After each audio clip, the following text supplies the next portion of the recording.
છું. એક તમન્ના છે મારી ચાંદબાની ચમકવાની, એક આરજુ છે મારી ગગનમાં વિહરવાની, એક સ્વપ્ન છે મારું સૂરજની કિરણ બનવાનું, એક ઉમંગ છે મારી આદર્શ દીકરી બનવાનું. દીકરી નાની હોય કે મોટી હોય, કેજીમાં ભણતી હોય કે કોલેજમાં, કુમારિકામાં હોય કે કન્યામાં, પરંતુ મિત્રો દીકરી સદા દીકરી જ રહે છે. બાળપણમાં દીકરી પિતા સામે ભલે ચપચપ બોલતી હોય, માતાનું માન્ય રાખતી હોય, ભાઈને ભાઈઓને મૂકતી હોય, બહેના સાથે બાથો બાથાવતી હોય, શેરીઓમાં ચીપડા ઉડાડી નાખતી હોય, પરંતુ મિત્રો દીકરી જ્યારે યુવાન બને છે ત્યારે ગંભીરતા ધારણ કરી લે છે.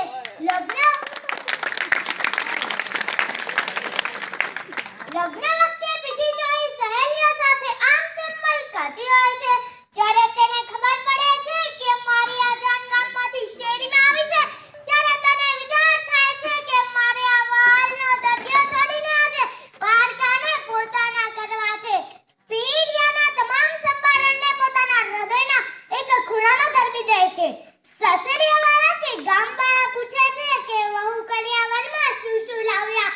કન્યાને જ લાગણીઓનો અહીંયા કોઈ વિચાર કરતો નથી. હકીકતમાં સાસરિયામાં આવતી દીકરી બાપને કહેતી શું શું લાવ્યા એના કરતા બધું જ મૂકીને આવી છે. માં બાપ ઘર પરિવાર આ બધું જ મૂકીને આવી છે. જ્યારે સમાજ આ વાતનો સ્વીકાર કરશે ત્યારે દીકરીના સંસારમાં સુગંધ આવી જશે. નવી વહુનું સાસરિયામાં આવવું એ નવા બાળકના જન્મ થયા જેવું છે. અત્યાર સુધી કોઈ પિતાને ઘેર હતી, કોઈ ચિંતા ન હતી. હવે નવા ઘરમાં ફરીથી ચાલતા શીખવું પડશે. જો સાસુ સસરા કે ઘરના સભ્યો આવો ખ્યાલ કરે તો દીકરીના જન્મતાની સાથે જ પિતાને ત્રીજી અશ્રુભીની આંખ મળે છે, જે તેના દિલમાં છુપાયેલી હોય છે. પ્રકૃતિએ પુરુષોને રડવા માટે આ ત્રીજી ગોપનીય આંખ આપી છે. દીકરીને વિદાય વખતે જ્યારે આ ત્રીજી ગોપનીય આંખ ચોધાર આંસુડે રડે છે ત્યારે બાપ રૂડો લાગે છે. ઘરમાં જુઓ તો પિતાનો ચહેરો સંતાન માટે એક આધાર, એક વિશ્વાસ, એક આદત બની જાય છે. પપ્પા બોલ્યા એ સમજ્યા પહેલા જ દીકરીના હોઠમાંથી શબ્દ સળી ઉઠે છે. એ હા પપ્પા, એ આવી પપ્પા, આનું નામ દીકરી છે. દીકરી એ પિતાના હૃદયનો એક ધબકારો છે. જ્યારે બીજો ધબકારો એ દીકરીને કાયમી માટે સુખી જંગતો ધબકારો છે. કોઈ વાર દીકરીથી નાનકડી ભૂલ થઈ જાય તો તેની મમ્મીને કહે, મમ્મી પપ્પાને ન કહેતી. સાસરિયામાંથી અવારનવાર પીડિયામાં આવતી દીકરી કઈ લેવા નથી આવતી, પરંતુ પિતાની ખબર લેવા આવે છે. શારીરિક આર્થિક સ્થિતિ જોવે છે કે વધતો તો નથી ને. આમ અવારનવાર આવી પપ્પાની સ્થિતિ જોઈ ઘરના બધા સભ્યોને સૂચના દેતી જાય.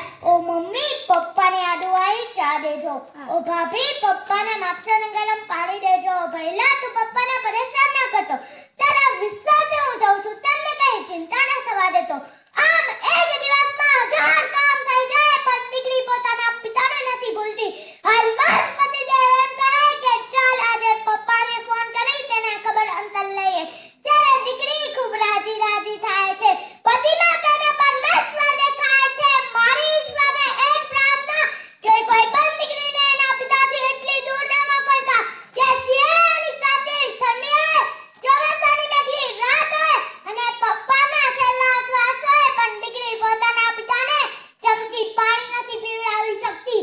ત્યારે પિતા એમ કહે કે મારી દીકરીને તેડાવી લ્યો, મારે એનું મોઢું જોવું છે.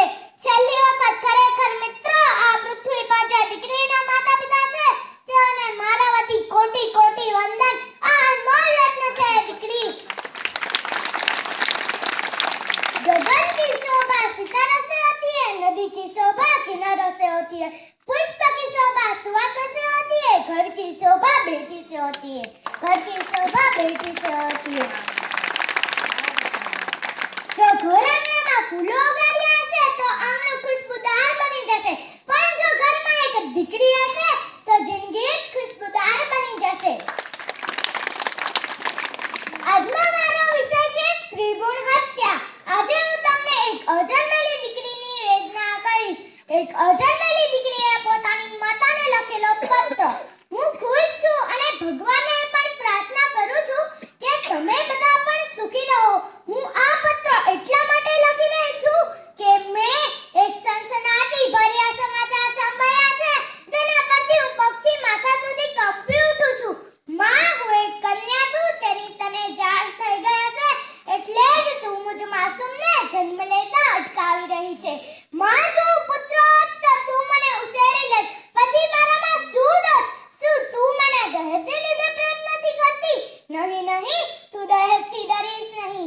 આ બધી ભૂલભુલામણી છે.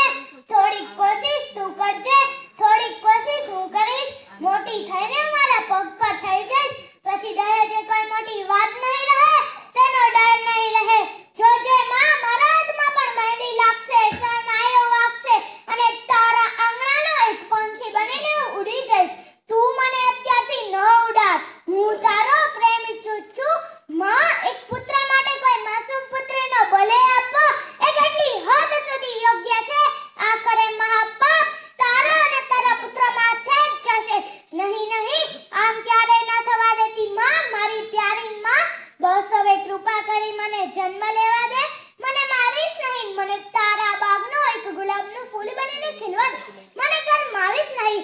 પરંતુ કોણ જાણે સ્ત્રીઓ એ જ પુરુષ પ્રધાનમાં સમાજમાં જાતિ નિયમો વલણો સામે હાર માનીને હત્યાર હેઠા મૂકી દીધા છે કે પછી પુરુષ બનવાની આંધળી ડોટમાં શ્રીભુન હત્યામાં કઠોરતાનું કળશ ઓઢી લીધું છે. શું તને પોતાની શક્તિઓ પરથી ભરોસો ઉઠવા લાગ્યો છે? શું તને પોતાની લડકવાઈ બેટી ઉપર ભરોસો નથી?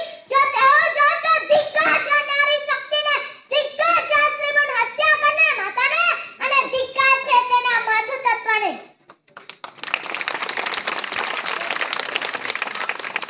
કારણ કે હું માનું છું કે ત્યાં સુધી એક સ્ત્રી મંજૂરી કે ઈચ્છા વગર કોઈ પણ ડોક્ટર કે પુરુષની હિંમત છે કે તેની કોકને હાથ લગાવી શકે.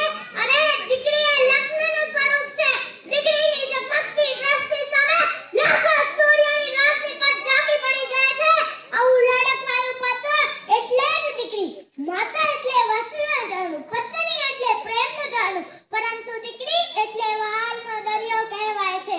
દીકરી દાદા દાદી માતા પિતા ભાઈ દરેકને સ્નેહના બંધનથી બાંધે છે. એટલે જ દીકરીની વિદાય વેળાએ દરેકની આંખોમાંથી આંસુ વહે છે. દીકરી એટલે પિતાનો સંસાર, દીકરી એટલે માતાનો આધાર, દીકરી એટલે ભાઈનો પ્યાર.